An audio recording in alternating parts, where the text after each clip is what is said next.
If you've been with us over the last week, you know we started a study in the book of Job last week. We got only through chapter 1 because there's so much here. We don't want to just rush through it. But we found that at the end of chapter 1, Satan, who thought Job was nothing more than a paid-off lover, someone who loved the Lord because of all the goodness that God had given him, all the blessings of life, including family and wealth and health and so forth, that Job did not fall into Satan's trap. And he's proven himself to be a real man of God, just as the Lord had said of him in verse 1. Blameless, upright, fearing God, and turning from evil. And so he's lost all the things that have brought him great joy in life, all his family, his wealth, his servants, and increasingly his honor.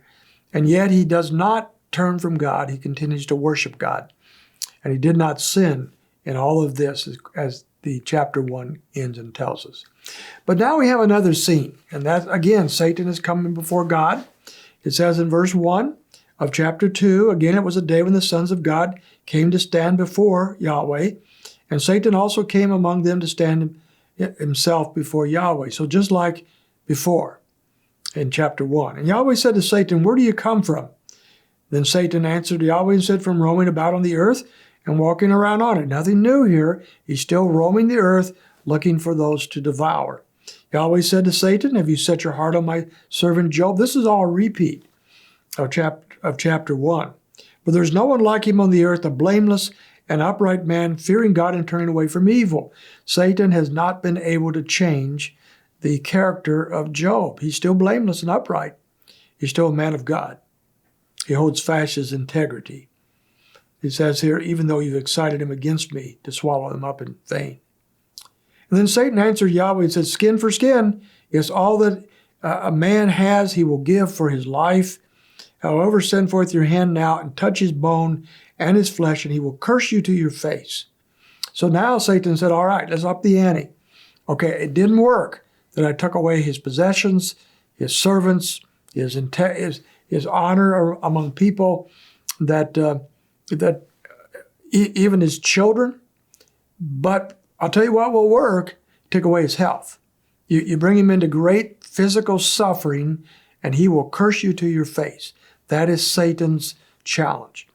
And so we find in verse 6, Yahweh said to Satan, "Behold, he is in your hand, only spare his life." And so Satan could not kill him, but Satan could break his health, and he does. So we find in verse 7 that Satan went out in the presence of Yahweh and struck Job with terrible boils from the sole of his foot to the top of his head, and he took a potsherd to scrape himself while he was sitting among the ashes. We don't know exactly what kind of skin disease Job had. It calls them boils here, but it could be something somewhat different. Boils are extremely painful. When I was about junior high age, I had a number of boils for a couple of years there. Like, I think it was well over 20 boils over that period of time. And it was very uncomfortable, let me tell you. Very painful. I'm so glad I don't have those today. But those were very painful things. I'm not sure how Job could scrape himself with this potsherd, this broken piece of pottery, with boils. So I'm not sure exactly what we've got here. But we do know we have a very intense, physical, painful skin disease that he's dealing with. But I think the real point of verse 8, is that he's sitting among the ashes. Now remember, Job was a wealthy man. He probably lived in the best house in the world. And he had all of it, but he's lost it all. He's lost his house, he's lost his wealth, he's lost his children, and now he's sitting among the ashes. Who sits among the ashes? The poor people, the homeless people. And so he has been brought to the very lowest realm of honor. It was something he's been very used to throughout his life. He's lost all of that, and he sits among the ashes. Then along comes his wife, and she says in verse 9, "Do you still hold fast your integrity? Curse God and die." Now we see why Satan did not take his wife. She is a hindrance to Job. Rather than comforting him, rather than encouraging him, she she encourages him in the wrong direction. Why don't you just curse God and end it all, Job? Get rid of this. What a helper she is, right? In verse 10, but he said to her, you speak as one of the wicked, foolish women speaks. Shall we indeed accept good from God and not accept calamity? And all of this, Job did not sin with his lips. So once again, even under the encouragement of his wife to turn from the Lord, he doesn't do that. He holds fast his integrity and he does not sin. And then 3 friends come to Job. In verse 11, we're going to be looking at these men a lot: Eliphaz, Bildad, and Zophar. These are men who make an appointment together to come to see Job. And they come, and there's something really commendable about these guys. In verse 12, they lifted up their eyes at a distance. They did not recognize him. He's so sick and anemic and so forth that they don't even recognize him. And they lifted up their voices and wept. And each of them tore his robe, and they threw dust over their heads towards the sky. This is all a sign of mourning and grief in ancient times. And they cry, they weep, they hurt for Job. They truly care for this man.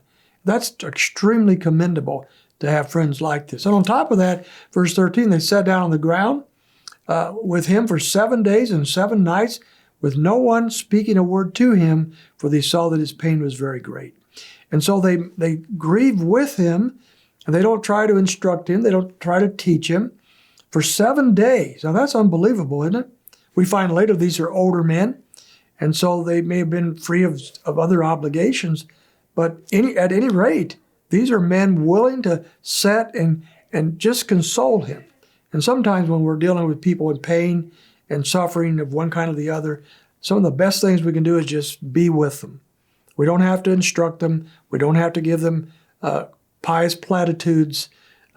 We can just be with them. And that's what these guys do. This is commendable. Oh, that we had friends like this. But unfortunately, Job's friends are not well versed in truth. And we're going to look at that as we move forward starting next week in the sections that most people skip. I hope you don't skip them with us. They're going to be very enjoyable and very insightful. So I trust you can join us as we move forward tomorrow.